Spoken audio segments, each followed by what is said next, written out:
gift. And then after that, I will turn the floor to our speaker and to share the insight with you guys. So very quickly to tell you a little bit about today's agenda. We will do this section for about an hour. So there will be like 40 minutes for the presentation and 20 minutes for Q&A. And as I promised and also highlighted to most of you through the email, if you have your personal questions regarding studying culture or collectivism or other cultural dimensions in your research, we actually will have a closed door discussion also in this room for about 45 minutes. So there will be the time that you actually, you can directly engage with Professor Cai and also bring along your own questions, and then we can do another small group of discussion about your questions. So if you feel like 20 minutes is not a good time for you to ask your own questions, feel free to stay, and then we can have this closed door discussion. We'll have a few coffee and refreshment, I think, but at least coffee, providing us later when we enjoy our nice closed door discussion. But all of this is really to show the importance to you that we're very happy to have Professor Cai here to talk about this. In particularly, I feel like most of you are dealing with a research touching upon intercultural or how culture will shape the behavior of communication or thinking or perception kind of stuff. So I know that in this semester, you have a choices of listening to a play or a handful research seminar on AI effects on human beings. But please, as a communication scholar, the future communication scholar, or the current communication scholar, please remember that human insight is another part of the equation. So it's always good that in your study, you understand why you want to study the particular research question and your insight or your understanding of the human, in addition to the platform, the technology. No matter it is social media, it is AI, it is apps or whatever that you're going to, it's a game, it's an animation, whatever you're going to play with. Okay, so without further ado, I have to say this very briefly. I have known that Professor Cai for so many years. I want to be his master students and moving to as a doctoral student at Maryland. So I have to do it properly, and since I have known her so much, and I can just say very briefly, and I give the rest of the time to her to give you the insightful speech. So once again, it's really my great honor to here again at Baptist to introduce Professor Cai to you guys. And then Professor Cai is the acting dean of the Klein College of Media and Communication at Temple. I always cannot remember this because I always remember her at Maryland as my advisor. So I kind of like don't want to admit that she's right now with Temple as acting dean, okay? But Dr. Cai is an internationally recognized researcher renowned in the field of intercultural communication, conflict negotiation, resolution and negotiation, which is also very important to some of you, and also social influence. And then she's always liked to understand the long-standing commitment to foster discussion among people from different areas and also from different cultural perspectives. So her work reflects a deep understanding of how collectivism or culture perspectives shapes collaboration and resolve conflict, or can play an important role in negotiation to achieve desirable outcomes. And Dr. Cai is a respected scholar and always a mentor who can provide inspiration and aspiration by demonstrating theories in action. So that is really one of the things that I have to invite her, especially before my invitation. The dean already invited her to give the talk to her. So thank you for being here. And let me first introduce, give you the present, the gift, and then I will ask the audience to join me to welcome you. Yeah. But yes. The whole thing? Yes. Thank you, Professor Cai.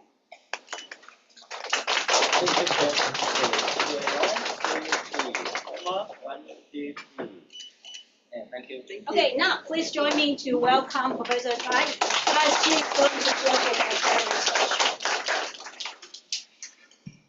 I was invited to sit, but I am going to stand because I can see all of you much better this way. And I think as a professor, I need to stand, right? I don't feel very comfortable sitting and teaching the class. I see some of you that I've met before. This is not my first time to Hong Kong Baptist University. I've been here countless times over the many years, and it's just lovely to be back. I always enjoy being here, and I enjoy building the relationship between Klein College of Media and Communication at Temple University and your School of Communication here at Hong Kong Baptist University. So it's good to see you all. Thank you for having me. As Dr. Chen said, Yes.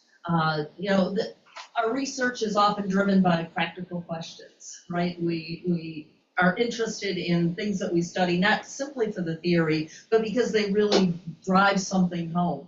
So the way I got into my own research is I spent a couple of years in China back in the 80s, right after China opened up to the United States. And I went over and taught, went to Nanchang, Jiangxi Daxue, to teach English for 2 years.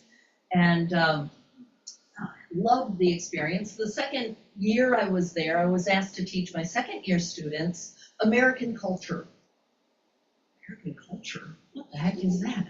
I just live in it, right? What? I don't know what American culture is. And so it forced me to really look at my own culture in the comparative setting of being in China, teaching my Chinese students what American culture was. And I was so fascinated by that I went back to graduate school, did my master's degree in intercultural studies, and then went on for my PhD at Michigan State University, where I studied quantitative methods. Took my first semester, I had a course in conflict and negotiation, where there was very little work on negotiation or cross-cultural conflict, but the work that there was a bunch of studies that said Chinese are avoidant of conflict. I had just come out of 2 years of living in China, and I had the look on the same look you have. What? What are you talking about? Chinese are avoidant of conflict. How is it that all these studies are saying this? And so that really drove my research agenda in my early years of, I don't understand how research results are reporting Chinese are avoidant of conflict when that is not my experience at all. Go to the market, watch people yelling at each other in ways I would never see people yelling at each other in an American market or farmer's market of any type. So I started studying conflict from that perspective. Really looking at Chinese and American approaches. I'm going, well, someplace the research is finding something that doesn't quite make sense. So what is it? Because they're repeatedly finding this relationship. So something else must be going on. And so I started studying, what everybody did at the time, individualism, collectivism, and conflict. And found that individualism collectivism, was equated with individualists are Americans, British, Australians. Collectivists are Chinese, right? And those were the studies, sometimes Korean, but mostly Chinese. And those studies were repeated again and again. Well, so I did my first studies of individualism collectivism and found, number one, that the measures that were out there just were not holding together statistically. I was finding that a lot of the items were off. And so over my career, I've spent quite a bit of time going, well, wait a minute, something else is going on. Number one, the measurement of collectivism and individualism is a problem, right? So what do we do with that? But moreover, conceptually, individualism and collectivism has some problems. So let's look at some of those. Okay, which one am I pointing? Got it. Got to go down. Oh, okay. So I want to give you a quick quiz. You don't have to shout out the answers, but I want you to look at some items. I And I got this idea from Thomas Tellem this summer, who was doing a lecture on a particular scale that I'll talk about in a little while. My happiness depends very much on the happiness of those around me. Individualism or collectivism?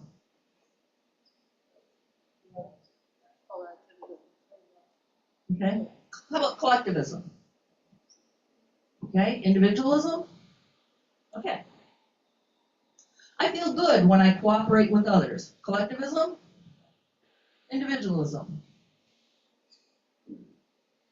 We should keep our aging parents at home. Collectivism? Individualism? Neither. Both. Okay. I hate to disagree with others in my group. Collectivism? Individualism? Okay. Competition is the law of nature. Collectivism? Individualism? The well-being of my coworkers is important to me. Collectivism? Individualism? I like sharing little things with my neighbors. Collectivism? Individualism? No idea? A few hands. To me, pleasure is spending time with others. Collectivism? Individualism? No idea? That's funny. Harmony with others is important to me. Collectivism? Individualism? Okay. And some people have emphasized winning. I'm not one of them. Collectivism? Individualism? Neither? Oh. All right, every one of these items is taken from a scale that measures individualism, collectivism in some way. Some of these clearly ambiguous. Most of them, most of you thought were collectivism, right? Well, let's talk about what we're going to talk about. Individualism, collectivism is background. As you know, Harry Triandis, as you may know, wrote a book on individualism, collectivism in 1986. And despite his long book that explains the differences conceptually and in depth about what individualists are and collectivists are, most research articles that use individualism and collectivism will say individualists emphasize self. You don't know what to do with that, do you?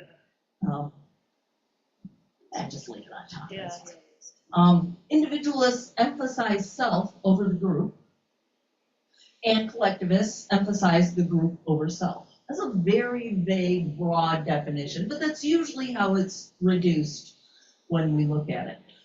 This comes largely from Hofstede's work, right? And I think most courses that touch on culture and intercultural communication, as opposed to like really delving into it, and even courses that delve into it, often will rely on Hofstede's work of 1980. But there are a number of critiques. Number one, Hofstede's work, his huge research, culture's consequences, was never meant to be a national comparison. It was meant to be a look at the workplace, because it used IBM employees, as if IBM employees around the world represent national cultures.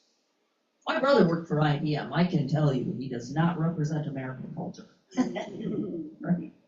No, nothing like it, because IBM has such a strong organizational culture. It attracts certain type of people, and so people in any nation who are attracted to work for IBM are not going to be representative of the culture that they are coming from. Right? Number two, the question, so it was never intended to measure national cultures. It examined IBM workplace. It was also done by exploratory factor analysis. Lots of items. Let's do an exploratory factor analysis and see how they fit together. Oh, look at these, they fit together. That looks like, let's call it individualism. And if you're low on it, then it's collectivism, right? Measures were not thought out purposely to measure individualism and collectivism. And in fact, again, Triandis' book came out in 1986, years after Hofstede's work. The other thing is it's a static treatment of culture. Boy, our culture has changed an awful lot over the last 45 years. So, to treat them statically. The other part is that it's usually assumed, study after study that still I come across that uses individualism and collectivism as a, drawing from Hofstede's work, oh, Chinese culture is collectivistic, boom.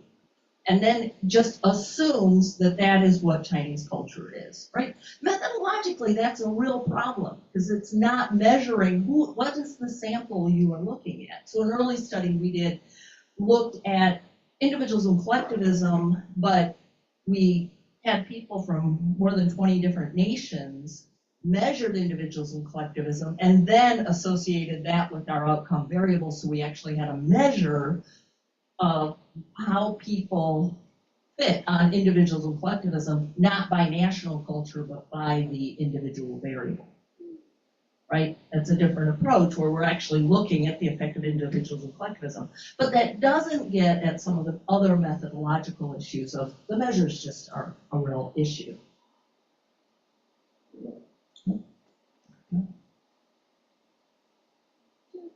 Oh, here we go. No, we can do this. Okay, got it. So instead, one of the big problems of collectivism is individualism and collectivism is that it is a massive theory. I have seen it used to predict decision-making processes. Well, collectivism isn't a decision-making process. It might be the decisions you make about parents or about conflict and so on, but it's not decision-making processes such as cognitive, abstract, holistic, and so on. Collectivism has nothing to do with it. It's a relational measure. How do we relate to others, right? So the misuse of collectivism as an explanation of how culture works is a problem and shouldn't be used that way. Robert Merton, a sociologist, wrote about theories of the mid-range. If you've taken, the theory development courses, you've probably come across Robert Merton's theories of the middle range. Robert Merton actually did his undergraduate work at Temple University, so you just have to shout out to him. Yeah.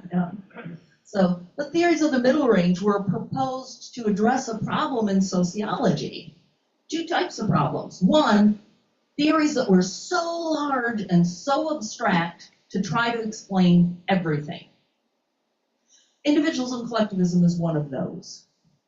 Individualism and collectivism tries to explain all of the cultural differences. You'll hear people use it heuristically as, there's a difference between Americans and Chinese. Oh, it's because Americans are individualistic and Chinese are collectivistic.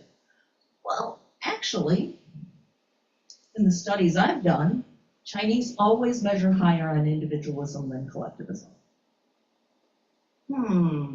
Seems to be a problem. Yet every textbook I've ever seen on intercultural communication, somewhere in it will say Chinese are collectivistic.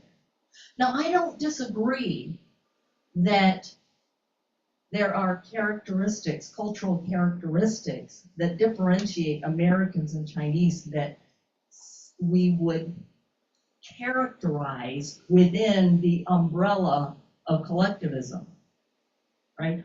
Or characteristics of Americans, certainly not all of them, as individualistic.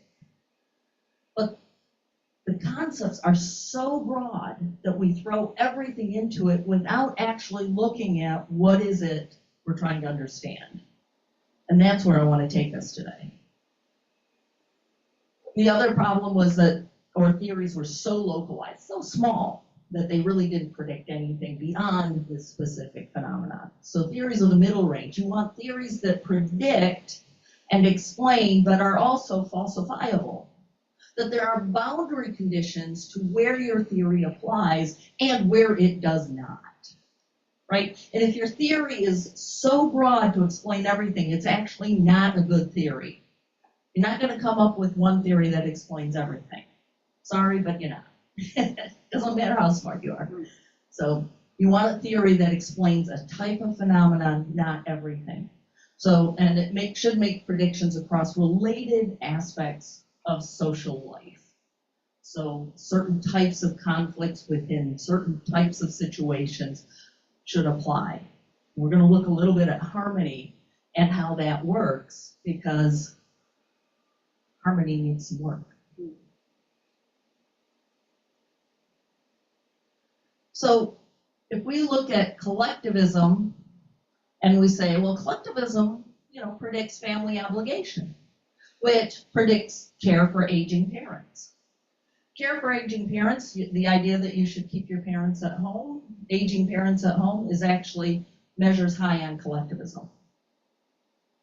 So all of those who thought it was an individualistic or had no idea, it actually measures high on collectivism. But we look at collectivism and family obligation, this predicting family obligation, care for aging parents. This is often left out, or it's replaced with like filial piety. Actually, filial piety doesn't relate well to collectivistic measures. If we take out collectivism, what are we looking at? So the question is, let's remove collectivism. And I think I skipped over a slide that says collectivism is a masking variable. It masks really what is going on. So let me give you an example. You have a young parent, and they live in a small town. They live in the countryside, and they're working in town, and they get news that says, your mother is sick. What do? Well, you go, I have to go home. My mother is sick. I better get home. Excuse me, I have to leave my work. I have to go take care of my mother, right? Go home and take care of our parents. That makes sense. But that's going to happen in South Dakota, in a small town. It's going to happen in Ningxia province, in a small town, right? You go home and you take care of your parents because you're living in a small town. Now, let's take somebody who's living in Shanghai, somebody who's living in Hong Kong, and your parents live in Shanghai. Let's take somebody who lives in Philadelphia, whose parents are in Michigan, right? And you find out your parent is sick. Suddenly the question is not, how soon can I get home? The question is, how sick are they? Because you have a number of other obligations. You have your child who's in school, you have your family you have to take care of, you have the boards that you're on, you have the meetings that you're on, you have to travel across town, you have to go to the PTA, Parent-Teacher Association meetings that you had that night. Suddenly you have all of these competing obligations, roles, distance, things along those lines that change how you are going to take care of your parents, right? So the question is not, are you individualistic or collectivistic? The question is, how many roles do you have? How many competing roles? What's the distance between you and your parents? What are the other obligations that you have that require your attention? And it's not that you don't care about your parents, but the question of how sick are your parents or how sick is your mother suddenly becomes a very important question that is not determined by individualism and collectivism, right? So the question is, what are we looking at? There may be other variables that will be much more predictive. Again, role theory is a great one. What is your role? What are the associated obligations to those things? We want to understand the competing aspects. So I want to look at a couple of different ways that we can think about individualism and collectivism that are not collectivism. So 3 different ways that we're going to talk about it. Transitive versus intransitive networks. Structure versus emotion. And responsibilism. 3 different variables that I think are useful predictors, explanations of some of the things we see as collectivism, but are theories of the middle range, not massive theories. So First one, transitive and intransitive networks. You know the theory of transitivity, right? Transitive principle is A equals B and B equals C, then A equals C. And intransitivity, if A equals B, B equals C, but A doesn't necessarily equal C. That's intransitivity. I'm going to use this as a metaphor for social networks. So let's look first at intransitive networks. I'm starting with intransitive networks because these are the types of networks I'm most familiar with living in American corporate culture and university culture. And that is, let's say I am A, right? And I have a relationship with B. I have a relationship with Regina. Dr. Chen. Regina. Okay, thanks. I have a relationship with Regina. She's my good friend. And I go, well, you know what? I really need some help with data collection in Taiwan. And so I go to Regina, and Regina introduces me to her friend and colleague who's in Taiwan and says, you know what? I think you guys would really work really well together. This person could help you. In an intransitive network, I go, great, thanks, Regina. See you later. I now have a relationship with this person. Regina's out of it. Regina has nothing to do with that. No obligation to include her in the study. She just facilitated the relationship. She introduced me to somebody, and that's great. Terrific. Right? So compare this with a transitive network. Transitive networks say that Regina introduces me to this person. I now have an obligation not only to this person, but to keep Regina as part of that relationship. Right? She introduced us. I need to keep her involved because she facilitated that network chain. And I can't leave her out. Right? This principle is very important because it differentiates very much the way Americans operate, which is, you introduce me, it's now my node. It's now my network, it's my connection, it's me to each individual. You may facilitate that, and then you're out of the picture. And when Americans take that into working in, say, Chinese culture, but it's also in Afghanistan and in Ghana, Nigeria, Japan, right? We make a lot of big mistakes because we go, oh, thanks for introducing me. Bye. Right? And people are offended. So I worked for a business school for a little while, teaching in China, and we taught in Beijing. There was an office in Beijing. They wanted an office in Xi'an. And the Chinese person who ran the Beijing office introduced the American business school people to their contact in Xi'an. And then I heard the Americans go, yeah, we're just going to work on that connection ourselves. It's nice of the guy to introduce us, but it takes so long to work through him. Every contact, we have to contact him, and then we have to, so we're just going to make that connection. And I said, that would be a mistake. You're going to lose the whole thing. Right? Because you're going to destroy the relationship you have with the person in Beijing, and you are not going to make the relationship with the people in Xi'an, because that's not how networks work in China. Right? They couldn't grasp it. Of course, we just make our own. ESPN, when it first went into China, was a family connection in the US to a family connection in China.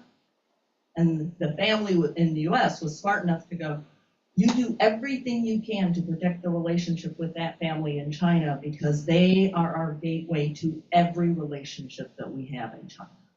That's a transitive network, right? But that tells us a whole lot more about obligations, expectations, and how things work. Because not only does this relationship matter, but when you have this relationship, you also have contacts to everybody else, right, who is connected here, because transitive relationships are a web of relationships. You have your web, and these people now have access to your web. They have their web, and you have access to that web because of the way the networks connect, right? But there's also obligations and expectations to that. So you're caught into the obligations of those relationships and the expectations. So,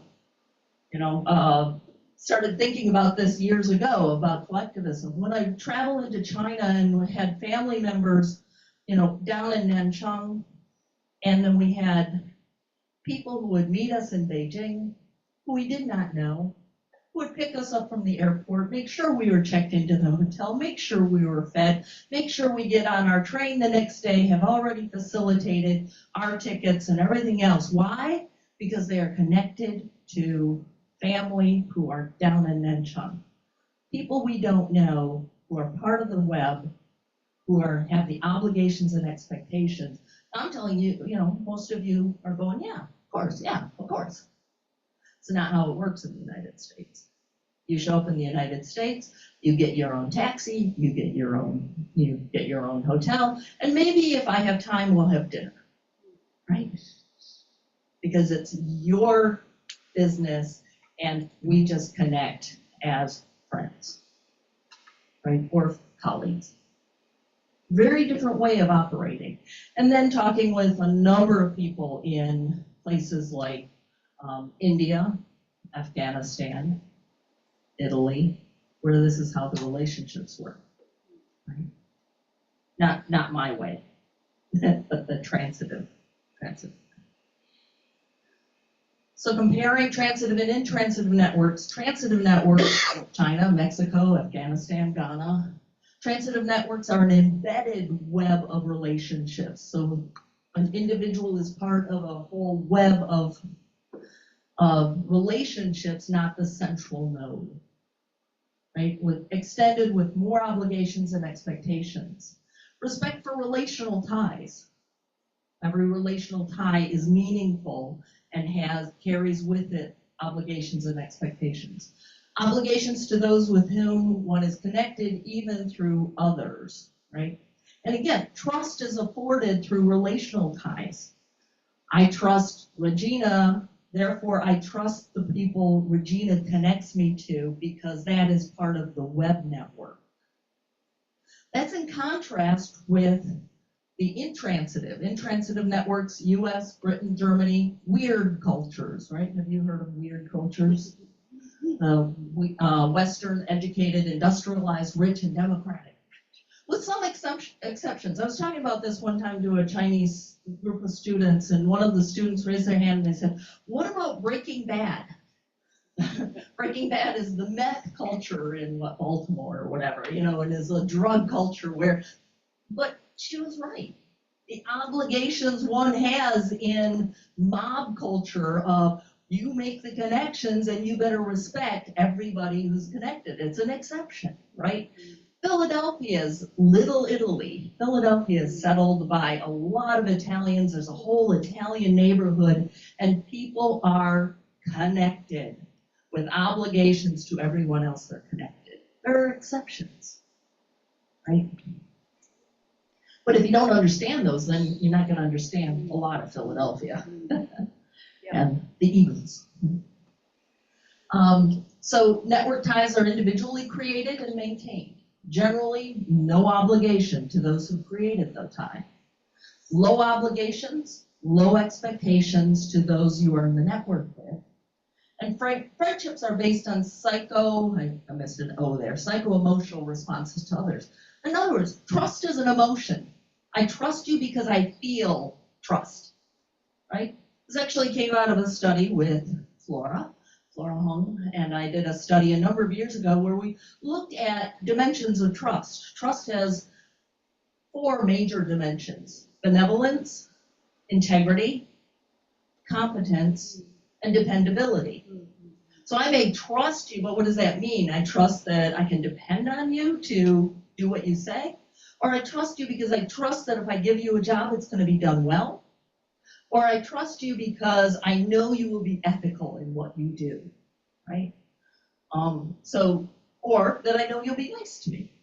So we're looking at the dimensions of trust and how important are they with your supervisor? How important are they with your organization generally?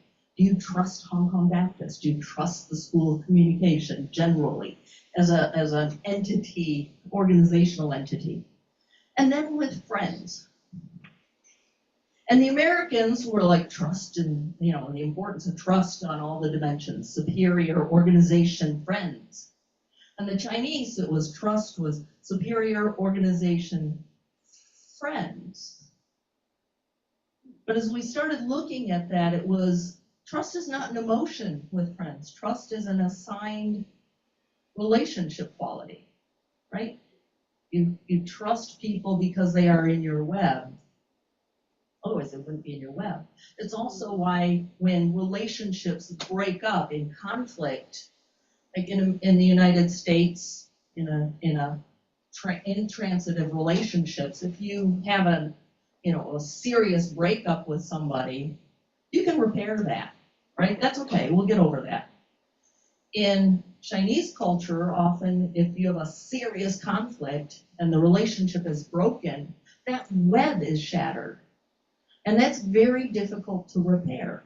Part of the reason why Chinese avoid conflict is because the way conflict was measured was such a serious break in relationship that of course you're going to avoid it, right? You don't want to break up relationships, right? So yeah, it's avoided, but how is conflict defined? If it's a serious conflict and you're using definitions of conflict of serious breaks in relationships, yeah, you don't just get over that.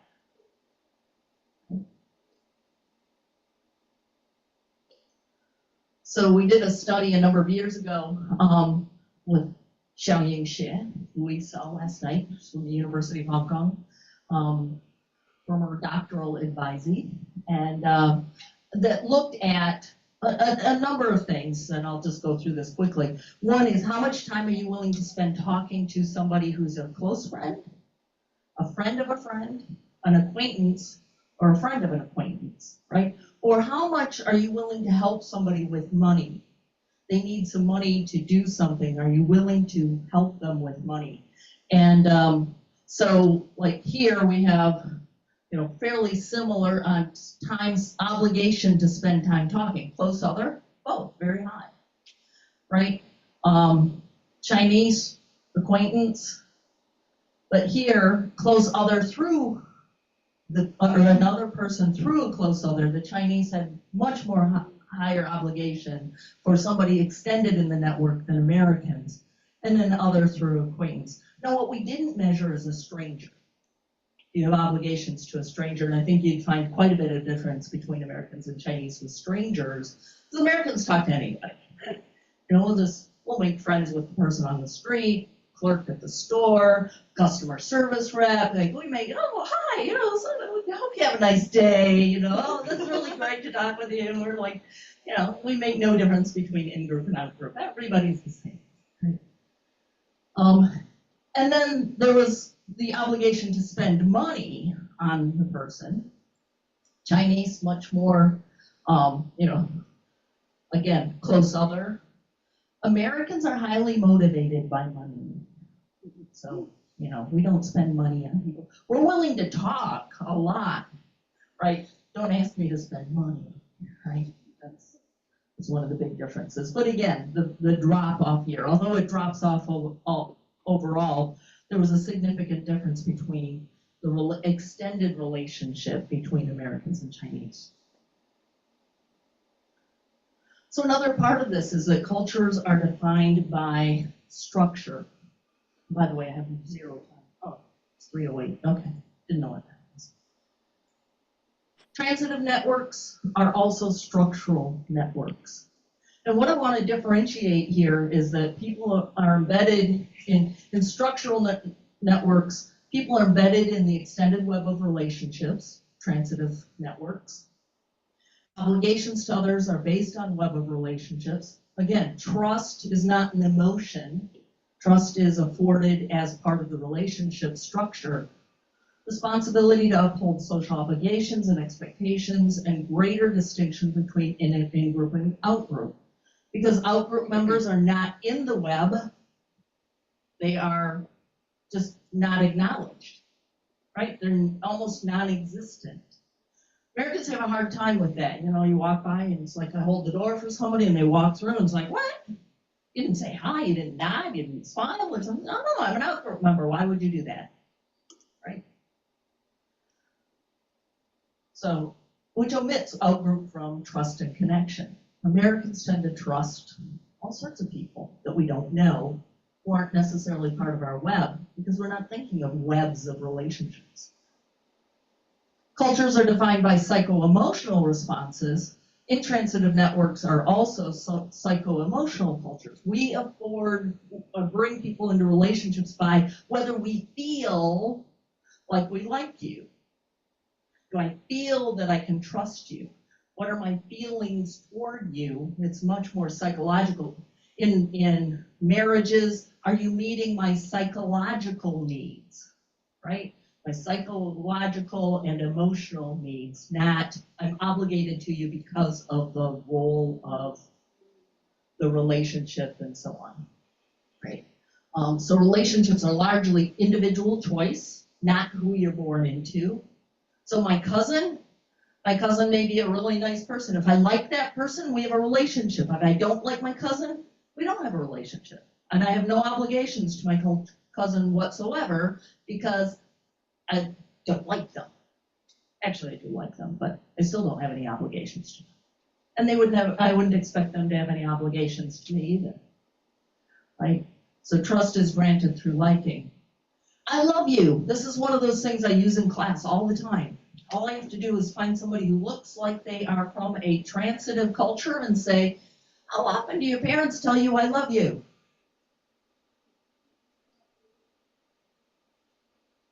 Shaking your head. Mom didn't tell me that this morning. What's that? My mom didn't tell me that this morning. I didn't tell you that this morning. Okay. All right.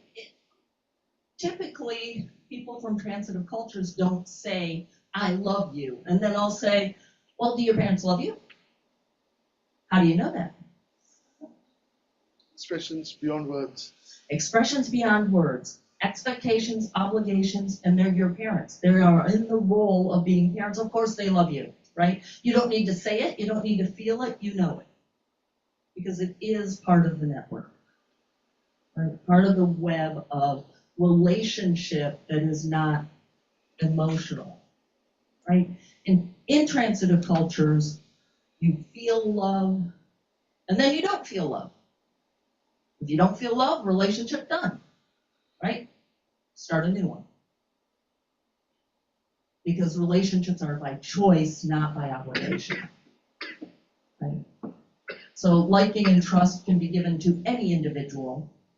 Customer service, stranger on the bus, new acquaintance, right? Which leads to the question of harmony. So I had a student one time, she was a Chinese student, graduate student, who came in and said, oh, Chinese created harmony. And I said, no, I disagree. However, we toyed around with the idea for quite a bit. Then I had another student who was working on a paper, working on an article about her dissertation, and she was talking about avoidance goals. You know, Chi Wong, who's at Villanova University now, and she was working on this, and one of the avoidance goals or outcomes of avoidance goals can be exit. Exit means you walk away. And she said, exit is a really good thing because you preserve harmony. I said, what? No, you don't. You walk away, you're not harmonious. You're still like feeling that like anxiety, that horrible feeling of we're not connecting. We're not okay. Let's have a good fight and get it out there, and then we will feel harmony. Right? Are you hearing the psycho-emotional part of this? Where harmony in that case is a feeling of my relationship toward you, not a structure of protecting face and keeping the peace. But it's still harmony, right? One is emotional, one is structural. Very different views. So if you asked an American how important is harmony, a white American like me, they would say harmony is really important. And I'd like to have a good fight to restore it. That goes against structural harmony. Let's have a good fight. So we look at harmony. Structural harmony is largely preventative, prevents the blow up of external expression of conflict, right? And so we actually developed a scale. In this situation, how important is it to give the appearance of unity? Appear tranquil, look like everything has order, look calm, appear friendly. It has a high Chromax alpha. We did this, we created these scales among Americans and Chinese, collected data in both US and China to look at these measures. And then emotional harmony is largely restorative, sometimes preventative. I won't have a fight with you so I don't feel upset, or but often, I need to get this done. I need to talk to this person so we get this out and get it behind us so we can restore harmony between us, right? So how important is it to be together, be compatible with someone, feel in balance with the other person, be collaborative, feel in unity, feel closeness, and feel at peace. A lot on feeling and emotion of aspects of how we would define harmony. So again, Chromax alpha 29. But here's another issue with collectivism, and this is the measurement issue. And that is a number of the items that I put up at the beginning, those questions, are warm fuzzies. And they are taken from standard measures of collectivism. And that is that collectivism is often mismeasured as a warm, fuzzy feeling, right? Feeling is intransitive and emotional. Feeling is not collectivism, transitive, structural, right? But a lot of the measures are about positive emotions, being nice to others, right? Sharing, non-competition, utopian socialism, warm, fuzzy feelings. I feel so warm inside, right? So Singelis is one of the primary measures of individualism and collectivism. Here are a couple of the measures of collectivism. I feel good when I cooperate with others. The well-being of coworkers is important to me, right? And some people emphasize winning. I'm not one of them, right? I'm a good person. I don't emphasize winning. So the way they're framed is more about the warm fuzziness of how I feel, not about the behaviors of the culture. And this is a problem. We don't want to be looking at the emotion we feel. We want to be looking at behaviors that are enacted in one culture or the other. So Tellem, who's now at the University of Chicago, I've become a big fan of Thomas Tellem, and had a good chance to talk with him this summer, and we had a number of email exchanges. Is anybody familiar with the rice and wheat theory? Okay, look this up on YouTube. He does a TED talk on the rice and wheat theory, where he talks about the difference between, he spent like 5 years in Guangzhou teaching English, and he develops this idea of, in the north where you have wheat, people work individually. In the south of China, where there's rice, people work collectively. And what does that do to behaviors people enact between north and south? In most countries, north and south have very big differences in their cultures. United States, north and south, very different. I talked to somebody from Vietnam, ambassador from Vietnam. He said, "Oh yeah, north and south, same little country, north and south, vastly different. One is the brains, one is the stomach, right? Agriculture versus industry and universities and so on." Responsibilism, Tellem said, people imagine collectivism is about loving everyone as opposed to the responsibilities, tight ties, and vigilance in the real world. So you can imagine how this resonated, right? Responsibilities, obligations, expectations that are in the transitive and intransitive versus the structural harmony, or structural versus psycho-emotional, structural harmony, emotional harmony, right? That this really resonated with what he was talking about with a scale that he has developed, which is on responsibilism. Responsibilism focuses on behavior over emotions. So warm feelings are not needed. It's how do you act, not how do you feel, right? Tight, known relations. The roles we have in social networks, roles, duties, responsibilities, and competition is okay. Competition is not something owned by individualism. So the scale, some of the items, children should be taught to place duty before pleasure. You're walking on the street and a stranger starts talking to you. On one hand, the stranger is trying to trick me. Is more, I see some nodding. Yes, okay. And I would trust the stranger. The person probably has good intentions. This is low responsibilism. We should keep our aging parents with us at home. Now, I know a number of you were like, no way, but this measures high on responsibilism, whether you do it or not. And children should feel honored if their parents receive a distinguished award. He has a number of other measures that are like this one that are comparative. Like, here's the scenario and here are the comparisons between the two. He tested this in like over 100 different nations. See you. Have a good class. And so, you know, low responsibilism, Australia, New Zealand, North America, Europe. We see the difference. Central Asia, Caribbean, Latin America, Southeast Asia, East Asia, Africa, South Asia, Middle East, and North Africa. The responsibilism gets higher in different regions.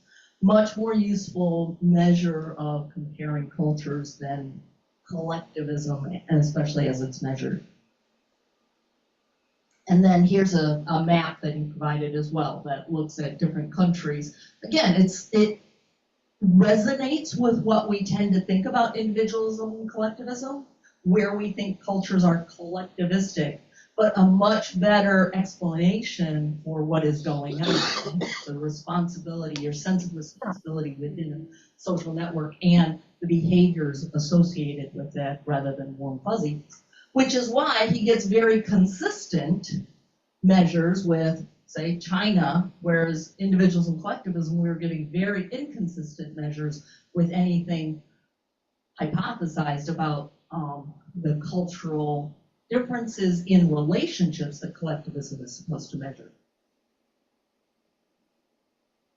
Some conclusions then, and better ways of theorizing. Number one, theories of the middle range point to other options than individualism and collectivism. We can look at roles. We can look at the number of roles, the obligations associated with those roles, and so on, as a much better predictor. Networks, the better way, in my mind, of thinking about Guangxi. I've never read a good study about Guangxi because usually it's misdefined. It's called relational obligations in your social network, but it has nothing to do with how those social networks vastly differ. Right? And so usually it's very poorly explained. Relationships that are more structural versus more emotional. Are we looking at the way people are embedded in relationships and how those extend, or are we looking at how people feel about the relationships they're in determining the cultural differences? Measuring behavior more than feelings. Right? What do people do, not how they feel about it, unless you're looking at structure versus emotion. Are you feeling things? Then emotions make more sense. And what can best explain cultural differences we observe? You know, Kurt Lewin said, what is the nature of a phenomenon? when we think that we're looking at collectivism and individualism, what is it we're really trying to understand? That's the question that needs to be asked. So that we don't just use this blanket masking variable to, and certainly not just assigning cultures based on Hofstede, which is a real big mistake. But what is it we're really trying to understand, and develop the theory that you have around the behaviors that you're looking at. You're going to have much more meaningful research and much more meaningful outcomes. So, given that, my happiness depends very much on the happiness of those around me. Collectivism? Okay. Bit of a change, right? It's not about happiness. It's about what we do. Right? I feel good when I cooperate with others. Collectivism? Individualism? Again, more of a warm, fuzzy measure, but I like going to parties and talking to people I don't know in order to make new friends. This is actually very individualistic. Oh, let's go talk to people because they're right there. Actually, I hate doing that. But hey, because that's why I like spending time here. Children should be taught to place duty before pleasure. That is high on responsibilism. Harmony with others is important to me. Collectivism, individualism. Depends. It depends on the type of harmony you're talking about. Are we talking about structural or emotional harmony? Exactly. Well, you learned something. I'm so happy. And here's one of the questions from Telem. You get a 60% on a midterm. You might fail the class. If you don't do better on the final exam, you are in a bad mood. Your good friend criticizes you. It's your fault. You need to study harder. This makes you feel worse. A, this friend is a good friend. But responsibilism high. And I would try to make friends who are more supportive. Responsibilism low. Some references. That's it. Thank you so much. All right, so we a little bit go over time, but we do have a 24-minute reserved for the closed door discussion, so we can use some of that time to invite some of the questions you have right now. That you feel like there can be a question be heard and discussed by the entire group. So any questions, any comments, any things you want to share right now? Anything, anyone? Yeah. So I throw you. I think next she's got it. Thank you for that fantastic presentation. I came here a lot confused because I'm studying conflict. And now I'm a lot more confused after the presentation. But I have a couple of questions.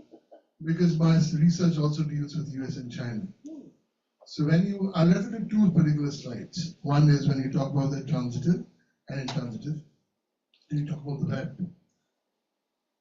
When America-China relations take place, and as it is panning out right now, do you not, what kind of theory would rather explain America behaving in a web? You say America doesn't behave like a web because it doesn't have its cluster. But when you look at analysis of the conflict over the last 2 decades, post-Cold War, we see there's a pattern, there's a web to it. Every single conflict America gets either involved directly or indirectly has its own web of partners who try to justify the conflict. What kind of theory would analyze that? And then contrast that to China. And do you see there is a pattern in the state? Again, what kind of theory would try and explain that? Or is it a different theory altogether and we talk about deep states? That's a different thing. Great question. Thank you. So a couple things to unpack that. Number one is if we use transitive, intransitive types of networks to apply to nation states, we're using it metaphorically, right? Because nation states aren't individuals. Yet we know that nation states often act characteristic of the culture that they represent, right? There's a web, and when we saw the intransitive, there is a set of connections, but the question is the extent of those connections. How extended out are they? And the question is, what are their obligations? The United States, for example, but especially now, tends to operate extremely as that middle node. It's all about us, right? It's us and what we need and so on. And one could argue that even in its altruistic efforts, it's still about paving the way for long-term social aid. USAID was created with the idea that you have all these countries that are war-torn, that if we give aid, then they are our friends, not our enemies, right? And then they don't become some other system that we don't want them to become, right? So there's still a self-centered altruism that is part of that. China is more complicated. However, I think a lot of Chinese politics are driven by the historical, very strong historical relationships of China to countries around that were part of that golden age and that very long-term committed set of relationships. So in that way, it actually changes the way I think a lot of Americans think about China, not as a major aggressor in the whole world, but wanting to restore its place in its web. So I think in that way, the transitive and intransitive does serve as a model that could be useful. Does that help? Do you want to follow up? If I can do a quick follow-up, is that just like echoing what Deb said, sometimes culture might not be the only factor to explain the entire situation, especially in international relations. The power, how many influences you can have, that probably will be the first factor that think about their strategies in terms of how they deal with the other alliances or their competitors or things like that. Any other question? Yes. Hi, thanks. She came over from BMU. Oh, great. Yeah, thanks. Thanks for Professor Cai for sharing. So it's very inspiring. I feel very inspiring in terms of like, helping us to moving beyond our traditional understanding of collectivism and individualism. So when I'm doing my research, like say for organizational communication, and I was always worried about that.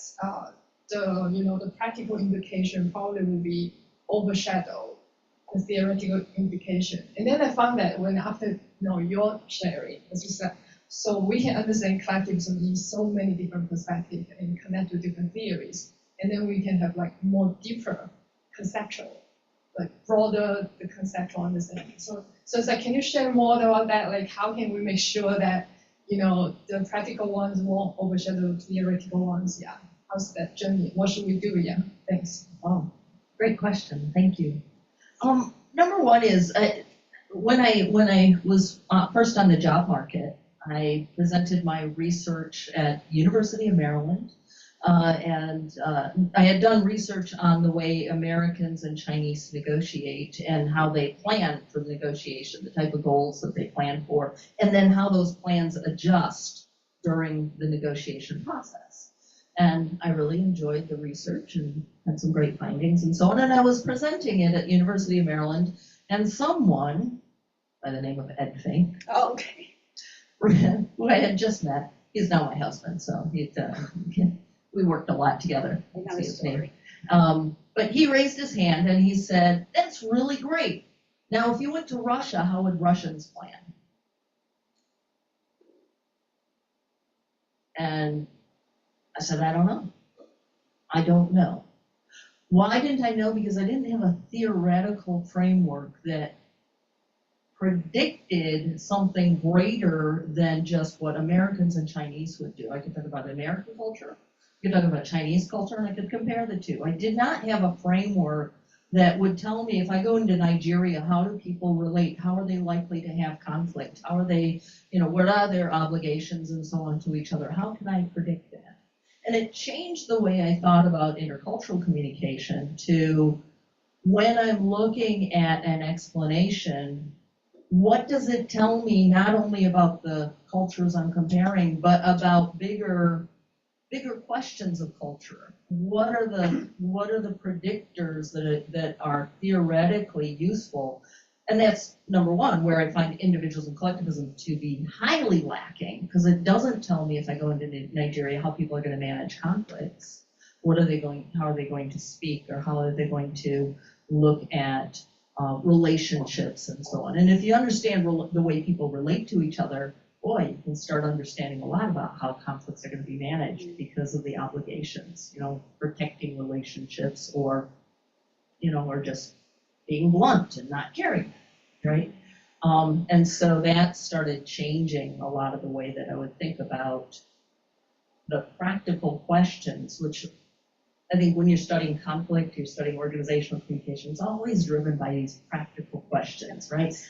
I have this problem, I want to understand it, but if I understand it, if I come up with an explanation, where else would that apply, and what would explain what I'm seeing and doing? Again, showing up in cultures where people then show up and pick me up from the airport and all the rest. It's like, well, they don't do that at home. Why? Well, collectivism doesn't tell me that, right?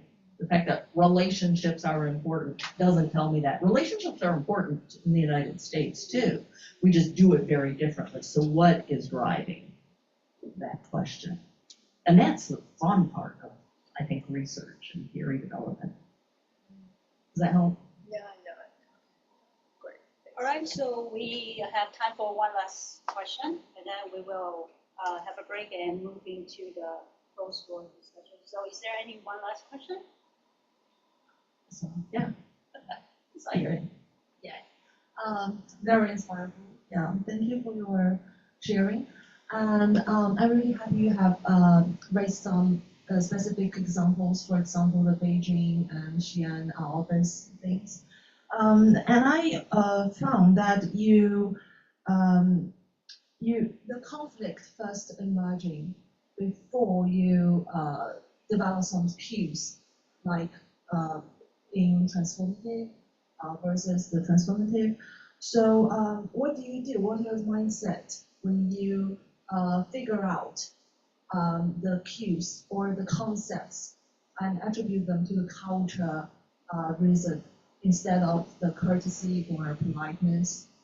How you try to figure out these cues and attribute them to the more broader way. So where do you start with these questions, and what do you do before you have something? Full mindset, or what is your wow. The process of theorizing, right?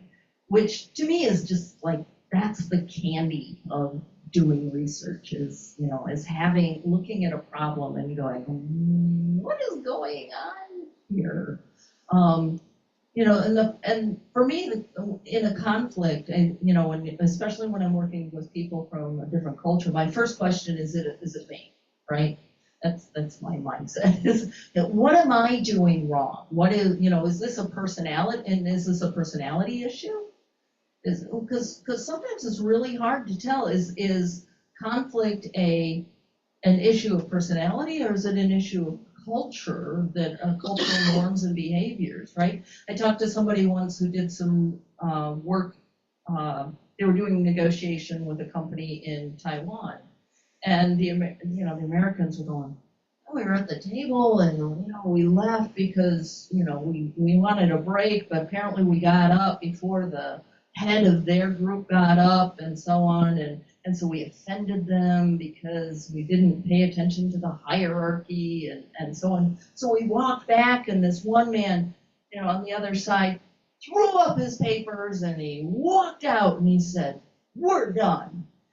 And they said, "Well, what did we do to deserve that?" And I said, well, number one, that behavior is not acceptable in Chinese culture any more than it's acceptable in the American culture. Like, that's just bad behavior, right? Period. It's not culture, right?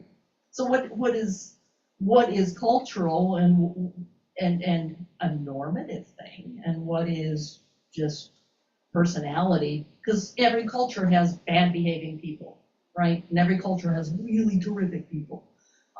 But sometimes you work with people who are just jerks, right? So figuring that out is question number one. Is there something to explain this that I'm missing? And so it starts there. What am I missing, or what do I understand? Then it's trying to find something that might explain it. But often the fun of research is finding out that what's there isn't sufficient. It's not answering the questions.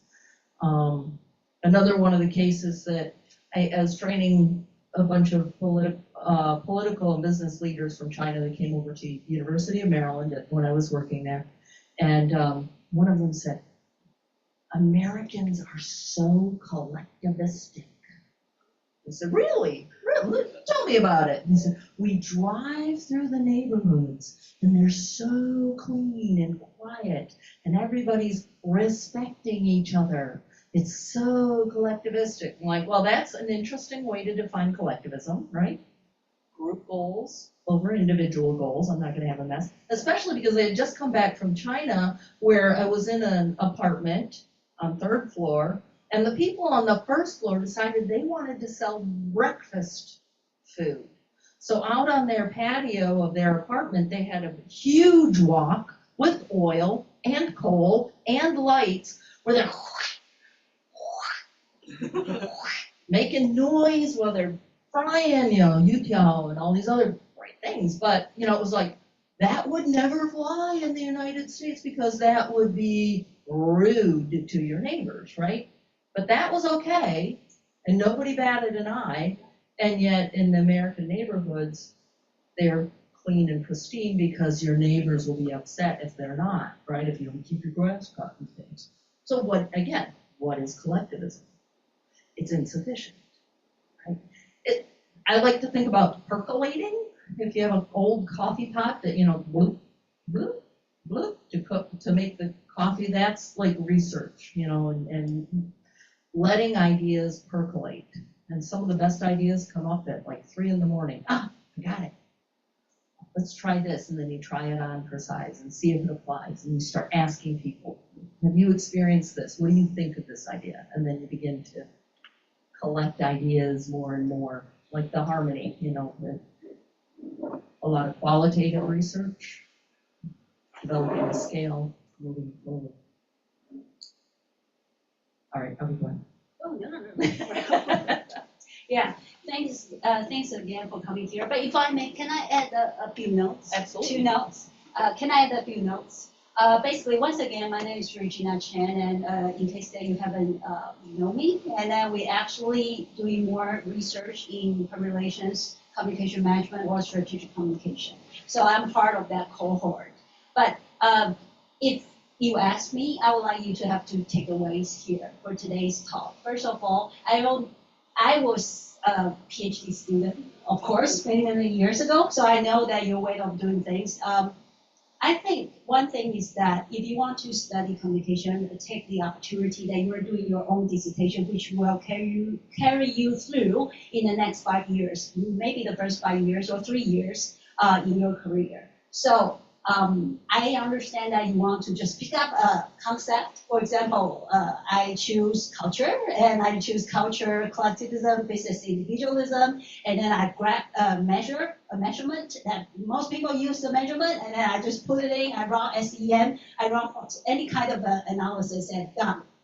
Okay, that is not good enough. Especially nowadays when we have more and more communication platforms there. And then you know that people are really harder to understand. So you need to dice down your recent context. What is really the thing that worth researching, that you can make a contribution to the body of knowledge that can sustain you in the first 5 years in your career. So when you go out to find a job, you can say, hey, this is the research that I've done. This is the theoretical model or framework that I have conceptualized. And these are the evidence that I have collected to test my framework.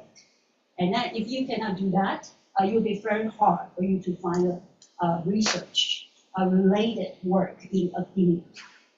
Okay, so that's one thing, please. And second thing is that do more observation. So I think it is so common that for any individual researcher, we always observe, and then we realize that what we have read probably contradict our experiences. So we got the curiosity, and then we want to find it out what makes the discrepancy. And then that will be your way to find your contribution, your kind of research to do. Okay, so please do a little bit more of observation. I know that you are all absorbed to different kind of statistical research methods, which are important, including the AI systems. Those are important things. But on top of that, your observation, you try to get to know what is lacking there, what is the conflict that doesn't match the theory with your experience. That will be the gap that you can contribute to. So two takeaways. All right, thank you very much. And for those who would like you to, before that, we need to thank them again. Thank you. And then we will do the group photo. And after that, you can go out and take the refreshment. And for those of you who want to stay and talk a little bit more about your own questions, please stay with us. Okay, so let's do a group photo. And Debbie, you probably can sit there, down there. Everybody, we all sit in the back. Okay, for those that are sitting around the table, please go back and try to find a seat there. So yeah, go back and find a seat there so we can have a group photo.